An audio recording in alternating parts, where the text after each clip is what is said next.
Disclaimer: this video is a dramatized reconstruction based on real cybercrime patterns and investigative techniques.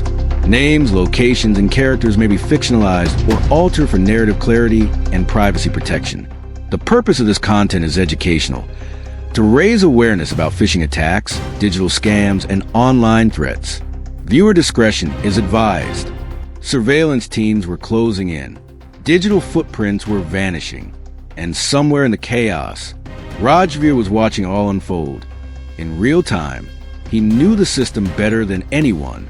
He built it, but what he didn't expect was a sting so precise, so personal, it would force him out of hiding. Investigators were betting everything, because this time, it wasn't just about catching a scammer. It was about dismantling an empire. If this kind of real-world cybercrime sends chills down your spine, hit like, share, and stay until the end. What you're about to see is his most dangerous move yet. Agent Exposed signing in. The digital sting. By now, Rajveer was more ghost than man. His syndicate had weathered arrests, takedowns, and even a close call during the fake welfare portal sting. But he remained untouched, always a step ahead, always unseen. Until law enforcement changed the game. They stopped chasing him and started luring him. A new task force was formed: cyber specialists, behavioral analysts, and covert agents. Their objective? Smoke Rajveer out, not with brute force, with deception. They called it Operation Black Mirror. The plan: set up a fake new recruitment ring, just like Rajveer's usual bait, cash in exchange for access to dormant bank accounts. But this time, the dormant accounts were synthetic, fake shell wallets with real transaction trails. The trap was laid, and days later it was discovered. One of Rajveer's handlers bit encrypted chats, a 7,000 Indian rupees test transaction, all routed through a wallet controlled by the task force. Rajveer had taken the bait, and every keystroke, every wallet ping, every digital whisper was being traced. The data trail led to a cluster of IPs in a co-working space in Navi Mumbai. But Rajveer didn't show. Still cautious, still remote, so the team escalated. They introduced a phantom buyer on the darknet, offering pre-fished data bundles. Rajveer was interested. What he didn't know, the bundle was poison. Each record was traceable, each payment wallet rigged. When 1.2 Indian rupees lakh came in, it hopped 3 wallets, but one was flipped. A mule turned informant. For the first time, they had a physical lead. But it wasn't Rajveer. It was Dhruv Ghosh, a quiet network engineer in his 30s. No criminal record, just a rented flat, a ThinkPad, and a cat. But Dhruv was a ghost signalman. He built Rajveer's secure communications network. When agents burst in, he didn't resist. He just said, "You're too late." He's already moved. 8 hours later, Dhruv cracked open a digital empire investigators hadn't even imagined. An abandoned textile mill in Vapi, Gujarat. Hidden behind broken shutters and old routers was a live server farm. Clone sites, phishing kits, massive data caches. The task force planned their final move. But Rajveer was one step ahead. The vanishing. At 12:47 a.m., the strike team entered the Vapi mill. No lights, no sirens, just silence and blinking cursors. The servers were still warm, but everything else gone.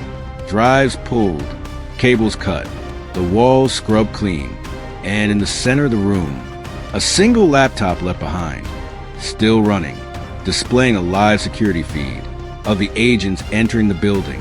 Rajveer had been watching them. Beside the laptop, a note, predictable: try harder. Frustration cracked the task force's calm. They had him and lost him, again, until the next morning. Across 3 cities, Surat, Vadodara, and Pune, over 40 accounts began rapidly flushing funds. Rajveer was collapsing his own empire. He was burning the trail. But the pattern velocity gave the task force something new, a signature, the frequency, the bounce rates, the destinations. It revealed the routing logic of the syndicate's money laundering system. Within hours, 12 raids, call centers, SIM vendors, Fake training institutes. 60 people detained. Half didn't even know they were part of a scam. The rest stayed silent. In Budoch, one apartment gave them everything. Flowcharts, handwritten maps, white burner phones, and one message scheduled to auto-send. If I go down, I'm taking the system with me. Back at HQ, the realization hit. Rajveer wasn't just escaping. He was planning revenge. The final payload. In the forensics lab, a single hard drive raised alarms. Initial scans showed nothing, but buried deep inside was an encrypted volume, cracked open after 18 hours of brute force.